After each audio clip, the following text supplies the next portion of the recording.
everyone, Devi here, and we're going to have a conversation about betas. Well, and early access games. So here's the deal. A whole bunch of games nowadays are starting to come out with like beta programs and early access so people can kind of get their hands on the experience of the game before it comes out to like, full-on release or whatever. And a lot of the times it's just, a way to get the marketing up, to get the word out and things like that. But sometimes it's actually a good way for developers to get feedback on their product and then implement that feedback onto the full release. There are a couple of games that come to mind that have done this really, really well. And one that immediately comes to mind that kind of missed the mark a little bit. So without further ado, let's get started. So the first game we're going to talk about today is Splitgate. For those who don't know, Splitgate is a love child between Portal and Halo, wherein the gunplay and the movement and all of the weaponry and the game modes are kind of like most reminiscent of Halo 2 in those days, with the added travel mechanic of being able to fire and go through portals. Like, you would never think that these two kind of mechanics would go together like this, but it really just works. It's a marriage of perfect movement and gunplay that I am personally just so addicted to. It is free on all platforms, and I do highly recommend it. But the reason I'm going to talk about it is because it came out way, way, way back. I think it was I want to say 3 or 4 years ago, and it was only for PC back then. And that was just like the super duper beta. Now the resurgence in population of the game is because they re-released it for early access or beta or whatever you want to call it, after taking into consideration everything that they learned from the first one. And they re-released it for consoles, so it's on all platforms now, and it's crossplay. To me, that's a good example of taking the experience of the early access beforehand and re-releasing it to the early access now and kind of fine-tuning everything that they've implemented so far, such as the battle pass system, the shops and everything. One of the things that I've noticed was that some of the modes that were in the normal play, the normal casual play, have now been moved to a more community-oriented server system, kind of like custom games. So like infection or contamination, I think is what it's called, and gun game. Those used to be like typical standard fare.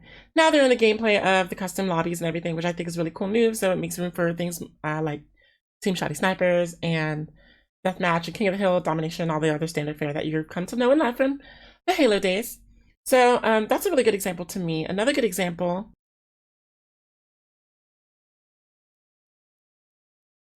is Rogue Company, and here's why.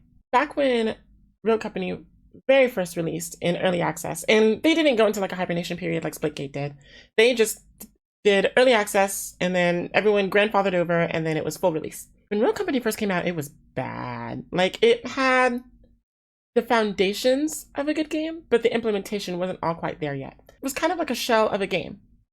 But now, oh my gosh, whenever I recommend it, people, they come back to it and they're like, it's like a whole different game. Like, there's so much to do now. And that's true, because now there's a battle pass system, there's the seasons, there's the weapon masteries, there's like so many new champions to play now, or I guess rogues you want to call them. There's rotating limited time modes now, and all of them are just so well done. And my favorite thing about this is that there are developer diaries that come out every so often. If you follow them on Twitter, if you follow them on YouTube or whatever, they are so transparent about everything that's coming out, their plans, their roadmaps and all.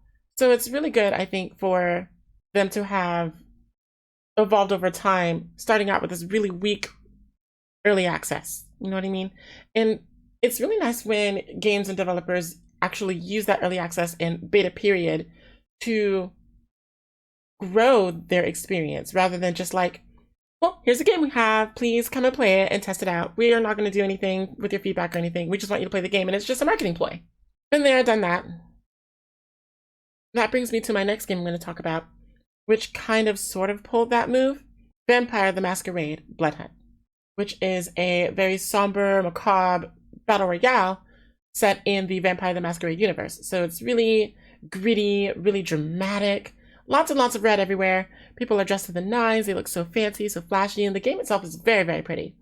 But upon full-on early access, after the beta periods that it's had about 2 or 3 of them, I want to say, it doesn't seem like it really learned anything from them. You know, it still has all of the same problems with the optimization. It still has all of the same problems with the stuttering and kind of some balancing issues between the weaponry. Like the serrated blades are still pretty OP, and now the crossbow is running rampant. The gaseous crossbow, I don't know the exact weaponry, the name of it and stuff, and it's kind of running away. So we're looking forward to seeing what they do with the information now that it's in early access. I mean, it's still kind of in infantry state.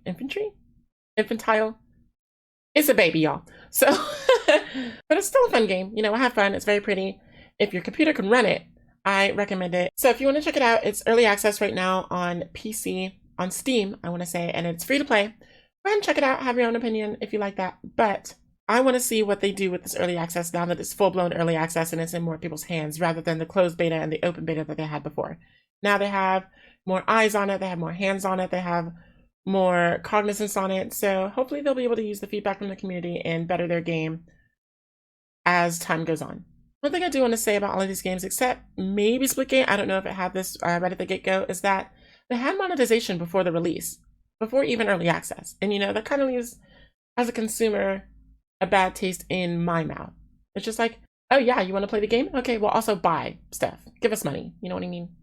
And I understand that you want to fund your games and all, but give us a little taste before you start asking for money. But you know what? If the cosmetics are on point, I guess I'm always here for some fashion. I'm always trying to make my champs look the best that they can, because you know.